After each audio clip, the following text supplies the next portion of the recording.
akan tuntun kita dalam doa untuk mulaikan kelas di siang hari. Dalam doa, kembali kami mengucap syukur pada Bapa di surga, karena di mana Engkau telah menuntun kami semua, sehingga kami semua bisa berkumpul di tempat ini dengan tidak kurang suatu kami. Dan saat ini ya Tuhan, kami akan mulai kegiatan proses belajar mengajar, dan Engkau menuntun kami semua, supaya apa yang kami belajar sebentar itu bisa jadi bekal bagi masa depan. Ini menjadi doa kami ya Tuhan, dalam nama Yesus haleluya. Amin. Silakan duduk. Ya, baiklah. Adik-adikku, saat ini kita akan memulaikan pembelajaran kita. Jadi materi di hari ini kita akan belajar tentang makna kedewasaan. Jadi dalam pelajaran 1 itu tentang dewasa, anugerah atau pilihan. Ya, namun sebelum itu aku akan membacakan ini ya kompetensi dasarnya. Yang pertama, mensyukuri karunia Allah bagi dirinya yang terus bertumbuh sebagai pribadi yang dewasa. Yang pertama, dan yang kedua, menghayati nilai-nilai Kristiani, kasih dan keadilan dalam kehidupan. Dan yang kedua, peserta didik bisa saja guru ajukan pertanyaan dan Anda jawab sesuai dengan hasil yang sudah Anda diskusikan. Ya, ini materi. Jadi materi setelah Pak Guru bagikan, Pak Guru berikan kesempatan kurang lebih 10 menit Anda akan berdiskusi. Ya, diambil materinya, langsung baca, kemudian Anda berdiskusi agar supaya sebentar ketika Pak Guru menyajikan atau menyampaikan satu pertanyaan, Anda bisa menjawabnya. Ya, oke. Setelah materinya sudah di tangan masing-masing, silakan berdiskusi di dalam kelompoknya masing-masing. Ayo. Iya, mantap. Ini ya luar biasa, ini terlihat begitu semangat. Ya, jadi guru kasih kesempatan kurang lebih 10 menit dari materi yang ada. Iya, silakan Anda berdiskusi. Itu karena ini video guru mau ambil. Jangan. Iya, nanti sebentar kalau Pak Guru tanya, Pak Guru harap jawaban itu adalah bukan jawaban perorangan, ya, tetapi benar-benar inilah apa yang sudah kami diskusikan, ini yang kami bicarakan. Nah, ya, sehingga dalam satu kelompok itu punya konsep yang sama. Iya. Ya, waktu tetap berjalan, silakan baca materinya, kemudian berdiskusi.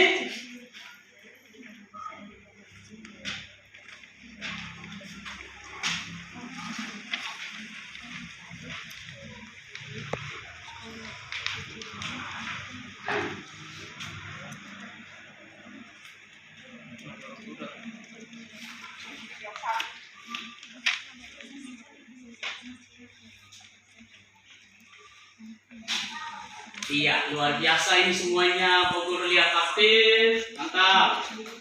Iya, berarti ini tujuan pembelajaran yang Pak Guru inginkan ini bisa tercapai. Iya. Video panjang Pak Guru.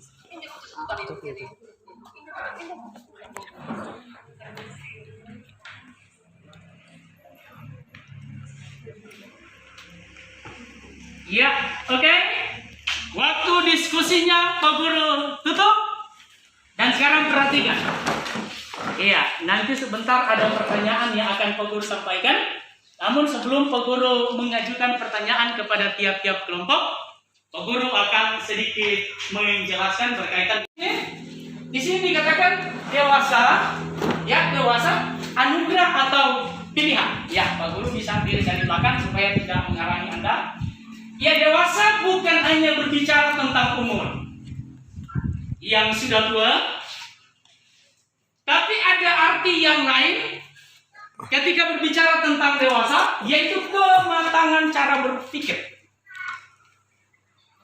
Kalau kita bicara tentang cara berpikir, berarti bisa bicara tentang pengetahuan. Ya, jadi kematangan cara berpikir. Ya, dan cara kita memandang sesuatu hal, inilah yang disebut dengan kedewasaan. Ya, jadi dengan demikian, kedewasaan dapat diartikan sebagai sikap atau cara pandang, ya, pola pikir, perilaku dan respon terhadap masalah yang mengacu pada pertimbangan yang matang. Jadi orang yang dewasa ketika dia memandang sesuatu, sebelum dia mengambil keputusan, dia mempertimbangkan dengan matang sebaik mungkin. Ya, pertimbangan jangka panjang dan pertimbangan nilai serta kebenaran. Itu definisi dari kedewasaan. Ya, pertanyaannya apa itu kedewasaan? Kedewasaan adalah wujud tindakan yang dilakukan seseorang berdasarkan cara pandangnya dan respon terhadap sesuatu yang disertai dengan pertimbangan yang matang. Dengan demikian, itu sudah pasti. Tapi mengalami kedewasaan itu adalah pilihan.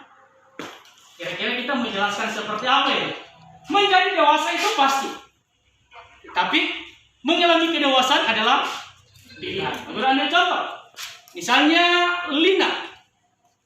Misalnya 5 tahun ke depan dia berusia 23 tahun. Lina tidak akan pernah berkata bahwa saya tidak mau pada usia 23 tahun. Mau atau tidak mau, pasti usiamu tetap ada pada 23 tahun. Itu dewasa, mana umur. Tapi kalau kedewasaan sebetulnya lebih kepada cara pandang kita. Ya, cara pandang kita. Terkadang ada orang yang memiliki kecerdasan, mungkin kedewasaan dan intelektual. Ya, nanti sebentar Pak Guru jelaskan apa itu kedewasaan intelektual, dan Anda Pak Guru tugaskan untuk melihat seperti apa contohnya di secara intelektual. Secara dewasa, secara intelektual, ya, karena dia tahu mencuri tidak baik. Tapi kalau dia tidak mau melakukan atau dia tetap mencuri, berarti orang ini hanya sebatas dewasa secara intelektual, tetapi tidak mengalami kedewasaan secara intelektual. Karena kalau kita berbicara tentang kedewasaan, sebetulnya bagaimana orang itu memandang sesuatu dan melakukan itu di dalam kehidupan yang nyata. Ya, kita lanjut. Ya, menuju kepada kedewasaan sejati. Ya, jadi untuk menuju kepada kedewasaan sejati, dalam psikologi itu ditemukan ada 6 aspek. Pak Guru tanya dulu, apa itu psikologi? Pernah dengar kata psikologi? Psikologi itu adalah ilmu yang mempelajari tentang kejiwaan. Ya. Jadi secara psikologi dikatakan orang itu untuk menuju kepada satu kedewasaan sejati, ia melewati ada 6 tahap kedewasaan. Tahap yang pertama disebut sebagai dewasa secara fisik. Perhatikan Pak Guru hanya menjelaskan, nanti sebentar Pak Guru akan mintakan lagi setiap kelompok untuk mendiskusikan kira-kira contoh orang yang dewasa secara fisik itu apa. Ini tugasnya nanti, ya. Jadi dewasa secara fisik itu bertumbuh dan berkembang besar, ya. Orang yang mengalami kedewasaan secara fisik, tinggi badannya bertambah, besar badannya bertambah, berat badannya bertambah. Ini namanya mengalami kedewasaan fisik. Dia bisa dewasa secara fisik. Ini yang tadi dikatakan pasti. Namanya orang makan, dia siapa Putri tidak mau berat saya jadi 20 kilo, 50 kilo, tapi kalau you makan pasti tetap berat.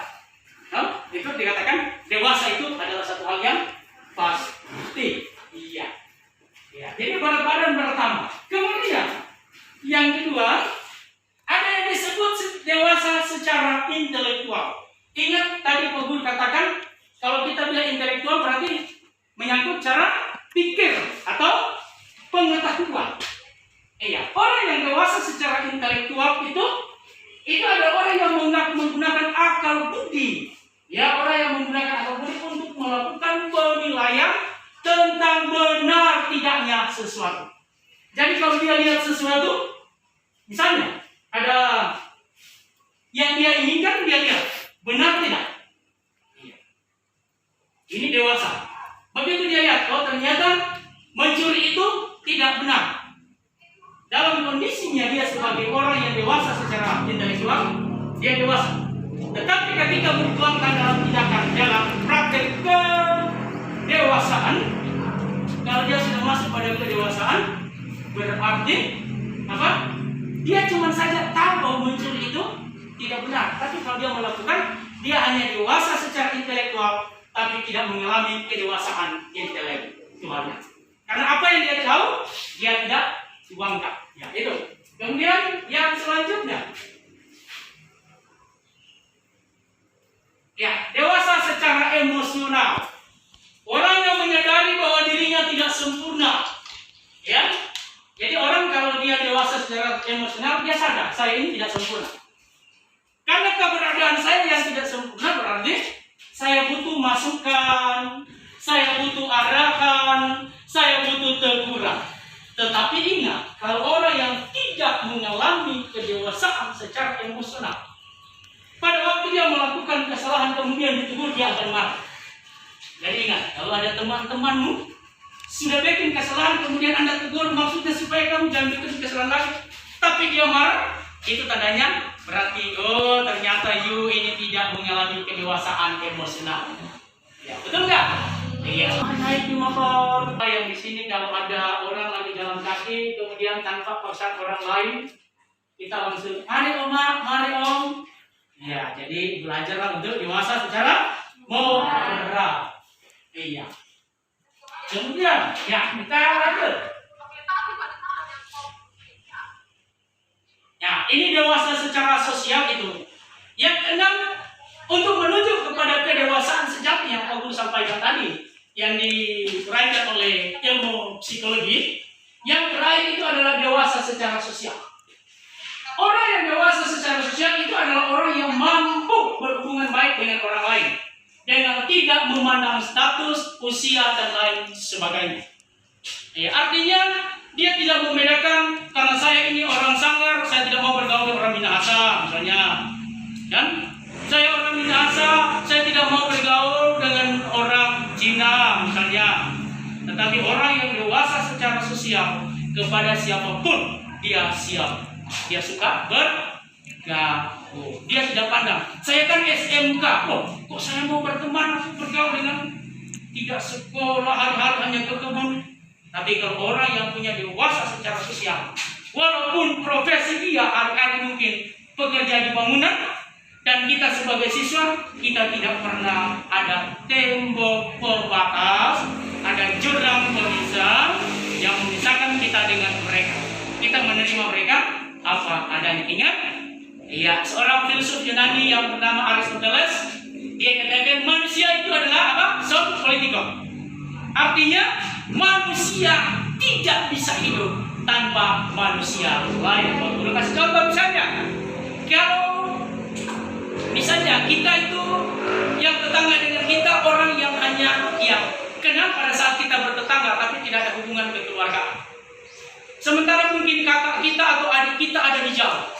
Pada waktu kita berteriak minta tolong, apakah keluarga kita yang ada di jauh di sana yang datang atau tetangga? Untuk itu penting tidak kita dewasa secara sosial? Penting. Karena dampak buruk dari orang yang tidak dewasa secara sosial, dia tidak akan mudah bergaul. Ya. Jadi itu, dia tidak mudah bergaul. Artinya dia sangat membatasi diri dengan orang lain. Ya. Mungkin kalau dia berpikir, ya saya ini kan orang berduit, kok mau bergaul, sekolah aja jajan nggak ada, ya. Saya punya sepatunya mahal, dia punya sepatu kok cuma murah, saya nggak mau bergaul. Ya, jadi kalau orang yang dewasa secara sosial, dia tidak ada pemikiran seperti ini. Dia memandang bahwa semua itu adalah sama. Kalau saya manusia, dia manusia. Dengan satu konsep berpikir, jangan lupa kalau saya imagodai, dia juga adalah Jadi, tahu apa itu imago Dei? Itu imago Dei itu kan gambar Allah. Ingatlah kita Kejadian catat seperti apa? Marilah kita menciptakan manusia menurut gambar dan rupa kita. Artinya orang yang warna kulitnya hitam, orang yang warna kulitnya putih, orang yang perawakannya tinggi, orang yang perawakannya rendah, kecil dan besar. Alkitab bilang kita semua adalah ciptaan Tuhan, diciptakan menurut gambar dan rupa Allah. Jadi adik-adik aminkan kalau orang semua gambar dan rupa Allah, amin? Amin. Iya, untuk itu orang dituntut harus bertanggung jawab dengan diri kita. Apa itu arti tanggung jawab? Tanggung jawab itu menanggung apapun yang akan terjadi sesuai dengan apa yang sudah kita buat. Ada orang kan dikatakan lempar batu sembunyi tangan. Itu orang Kristen nggak boleh begitu. Jadi kita dituntut untuk menjadi orang yang bertanggung jawab. Ya, jadi Tuhan tuntut kita bertanggung jawab dengan kita punya diri. Ya Pak Guru sekarang bagaimana merawat tubuh? Pak Guru kasih contoh. Siapa yang ada di sini? Siapa yang ada di sini kalau makan bakso senangnya pedisnya minta ampun? Ayo, sekarang Pak Guru tanya. Kecenderungan orang itu lebih suka makan yang enak dibandingkan dengan bergizi. Betul tidak? Yang Pak Guru tanyakan, apakah semakin pedas semakin bergizi? Iya, tetapi rasanya semakin enak. Oke, sekarang Pak Guru akan kasih pertanyaan. Jadi sudah didiskusikan tadi ya? Iya, sekarang Pak Guru mau kasih pertanyaan. Pertama, jadi pertanyaannya di seputaran materi yang sudah Pak Guru sampaikan. Pak Guru akan tanyakan tiap-tiap kelompok. Pertanyaan pertama Pak Guru sampaikan ke kelompok 1 karena mereka yang sudah membahas tentang kedewasaan fisik. Yang menjadi pertanyaannya di sini adalah berikanlah contoh ya orang yang sedang mengalami kedewasaan atau dewasa secara fisik. Ya bisa berikan contoh, silakan nomor 1. Yang lain enggak? Iya. Terima kasih atas kesempatan yang diberikan. Dewasa secara fisik itu contohnya seorang bayi pada saat dilahirkan itu berat badannya 2,5 kg dan panjang badannya itu 50 cm. Nah, setelah dia berusia 15 tahun itu berat badannya itu bertambah menjadi 30 kg dan tinggi badannya 130 cm. Nah, di sini menunjukkan ciri fisik, misalnya dan juga ciri fisik bagi remaja perempuan, payudaranya itu membesar. Oke, terima kasih. Ya, mari kita beri tepuk tangan. Nah, ini jawaban yang luar biasa. Iya, jadi sekarang pertanyaan yang kedua.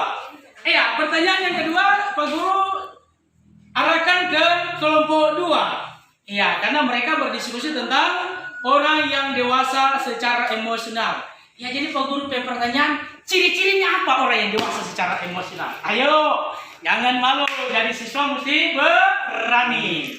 Iya. Kepada saya, ciri-ciri orang yang dewasa emosional mampu mengontrol emosinya, percaya diri dan tidak iri dan sabar.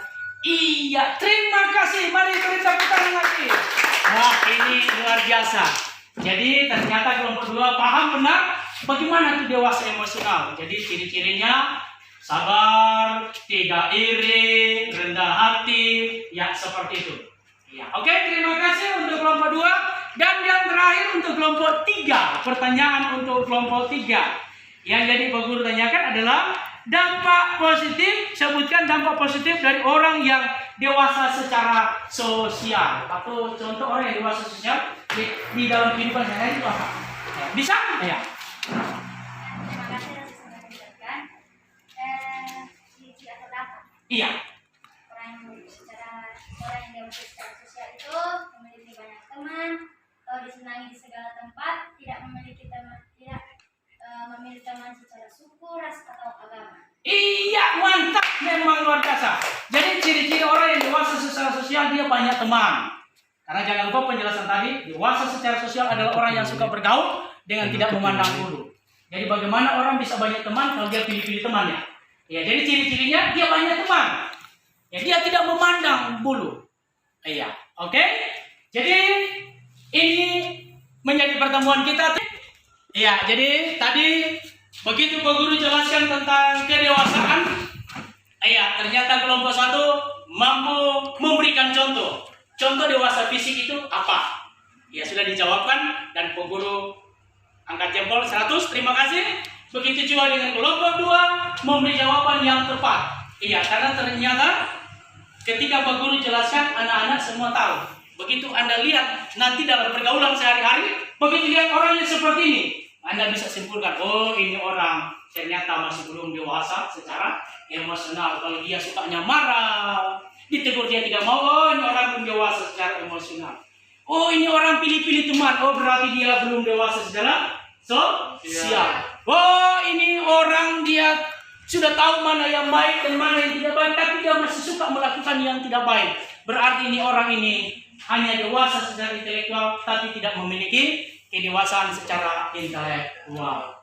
Iya, jadi sekali lagi Pak Guru sampaikan terima kasih untuk keterlibatan dan Pak Guru harap pembelajaran hari ini bukan cuma selesai hari ini, tetapi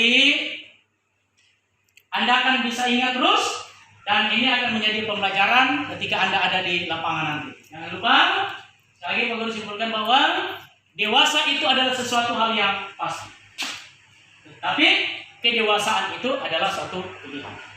Dan semua itu adalah anugerah. Pak Guru sudah kasih contoh tadi. Iya.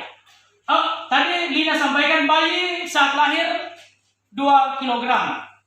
Begitu dia 17 tahun kemudian berat badannya 30 kg.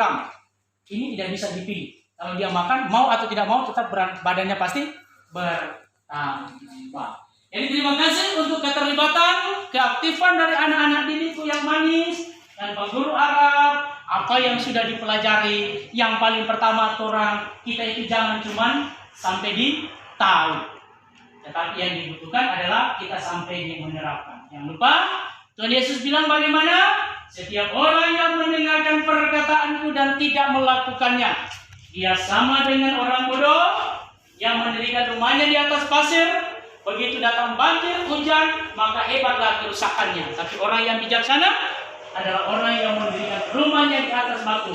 Begitu datang banjir, hujan, rumahnya tetap kokoh. Kenapa? Karena didirikan di dasar yang kuat. Orang yang tadinya, Anda yang tadinya masih tergolong tidak dewasa secara emosional, masih suka marah, suka tersinggung, ketika Anda tahu dan Anda praktekkan, maka Anda akan menjadi kuat. Jadi menjadi orang yang dewasa secara emosional. Jadi demikian pertemuan kita. Tuhan Yesus memberkati. Tadi persiapkan diri, kita akan bertemu lagi pada minggu depan di jadwal yang sama. Semoga Tuhan menyertai kita semua. Melewati sepanjang minggu ini kita tidak diperdapatkan dengan tantangan, agar supaya kita semua sehat, kuat. Ya, jangan lupa kondisi saat ini kita masih ada dalam kampanye prokes. Jadi tetap jaga jarak, ya. Jadi hindari kerumunan. Jadi apa yang menjadi himbauan pemerintah, kita sebagai siswa tunjukkan bahwa kita adalah siswa yang benar-benar mau taat kepada peraturan yang ada. Demikian pertemuan hari ini, dan saat ini kita akan mengakhiri pertemuan sebagaimana kita sudah buka dengan doa, maka kita akhiri pula dengan doa. Nanti torang teman siapa? Iya, yang akan pimpin kita dalam doa. Silakan.